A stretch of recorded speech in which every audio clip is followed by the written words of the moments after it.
Whenever we want to start a new project, such as designing a new online course or writing a research paper, most of the time the biggest challenge is to organize our thoughts, to structure our thinking process. And this is where mind mapping comes into play. We can use mind maps to structure and organize our thinking process to tackle any particular project. In this video, I'm going to show you what are mind maps, how we can create mind maps, how we can use mind mapping while teaching online. I will also show you two examples, one of creating a new online course and the other is doing a literature review for a research project. And we are starting right after this short break.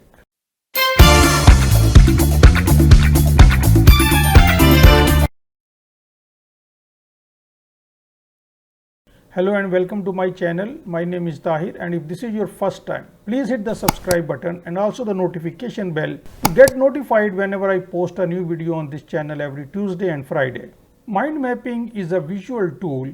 It is a diagram which shows the hierarchy and a structured relationship between various elements. We make this diagram when, for example, we want to gather our thoughts about a central project or a main topic.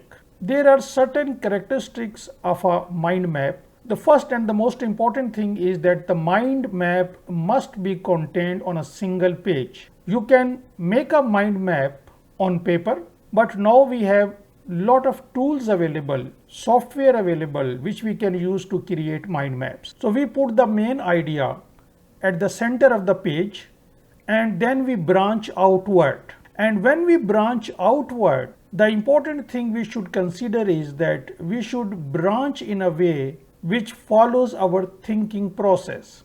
And because a mind map must be on a single page, therefore all the software used for mind mapping provide us an infinite canvas. So this is an infinite page. I can scroll it in all directions. And this is because when we are going outward and as our knowledge about this main topic increases, we will find more subtopics. So I am going to show you two examples here. The first example is about doing a literature review. And let's say I have to do a literature review for my PhD degree. So my thinking process will start like this. First of all, I would consider that, okay, what is the theoretical background of my research question? And I will put something like this. A branch is coming out from my literature review, and then I will put theory. Then I might have more than one option. Then I will further subdivide this into two options. Similarly, my next question would be, what are the top researchers in my field? And then I will find these researchers and I will put their names here. So this will be my further subdivision of this subtopic. So you can say that this is subtopic. And then I will gather some papers from these three scientists, and that will be further subdivision of this subtask. Similarly, first of all, I might only look at some of the conference papers, and my thinking process is looking for some conference papers, and I will write a subtask, highly relevant conference papers. And then this RS is relevance score. So when I get any paper, I will assign a relevance score to that paper, that at a scale 1 to 10, what is the relevancy of this conference paper to my research question. Then I might also find some relevant thesis from other previous students of my supervisor or all around the world. Then I will gather some high impact journal papers, and then I will put their impact factors besides those papers. So this will be my subtask again. Then I might find some papers about experimentation in my field of research, and there could be two types of experimentation, physical or simulated. So I might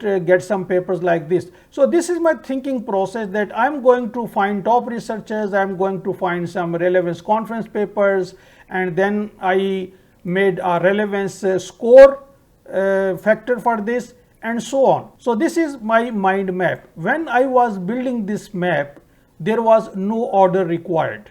Let's say first it comes to my mind that, okay, let's find some top researchers. So I just put top researchers here. So order is not important in a mind map. You can throw all your ideas in the mind map, and later on, when your knowledge of this main topic increases, you can put some further ideas there as subtopics. So this is how you generate a mind map. I will show you one more example about creating an online course, because that example is a different kind of example, and therefore it will open your mind that what are other possibilities. Now this is the mind map which I create when I start creating any online course. So this was a course which I created few months ago, and normally I don't have these two tasks, consultation with the client and the initial review, because normally there is no client. I make courses for my own, but there are certain things which are required for any course creation process. I will zoom this and I will show you one by one. So let's zoom a little bit and I will show you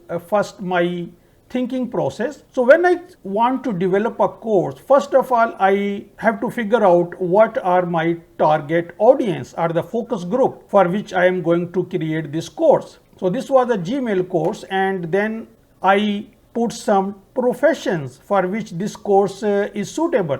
For example, executives, office workers. So target audience is one important subtask. Then course creation process, I put it here.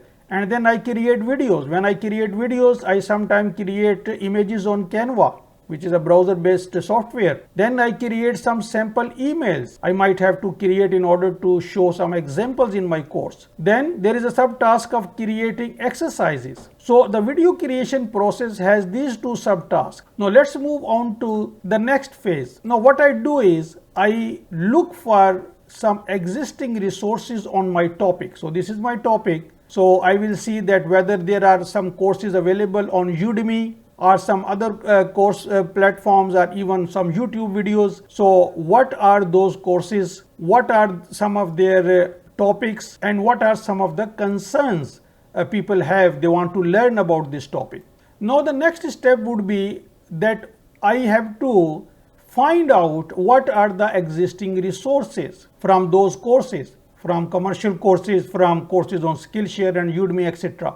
So as you can see that I go from this stage to this stage. So there is no order. There is no order. This is the last stage when I have to decide what topics I'm going to cover in my course, what are the course outcomes. So order is not important. So whenever you start a new project, you want some ideas, you put your main topic in the center and you just start throwing what could be the subtopics, what you think are the subtopics or potential subtopics.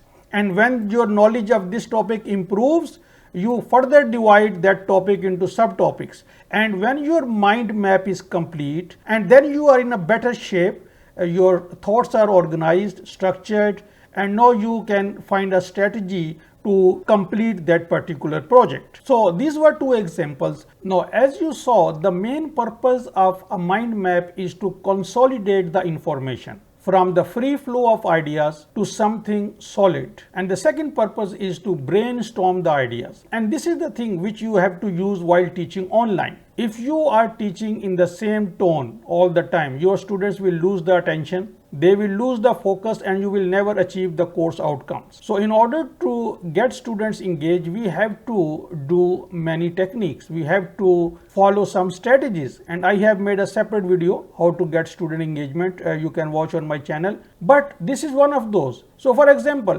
when you start your course, you can show a mind map to students that this is my curriculum, these are the subtopics, these are the further subtopics in the shape of a mind map. So mind map is a visual diagram, and most of the students, you will notice that they are visual learners and they will easily memorize the topics, and you can see this easily. Next time when you start the session, you ask them to show you a mind map what they have learned in the previous lecture. For example, if your first lecture is about curriculum, ask them what they have memorized about the course curriculum, and you will notice a big difference that students tend to memorize visual things more easily. Then you can create a discussion template, which is a mind map where students can discuss. You throw a topic and they tell you various subtopics of that topic, and you put on the template. And then you can ask them to create a mind map presentation about any topic as an assignment.